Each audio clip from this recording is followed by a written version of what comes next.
Ito na guys, malapit na po. Ayun na, ay dalawang ispa na tayo dyan. Konti na lang, ayun na lang kulang, konting kembot na lang yan. Yan. Meron pa na, may natitira pa naman. Tapos yung ayun lang, wala pa update sa ginagawa natin dito. Binabaha pa rin. Ano kaya magandang solusyon dito?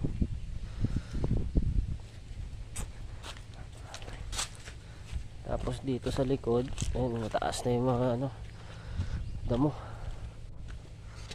Ayun, Madre de Agua. Tapos pa rin.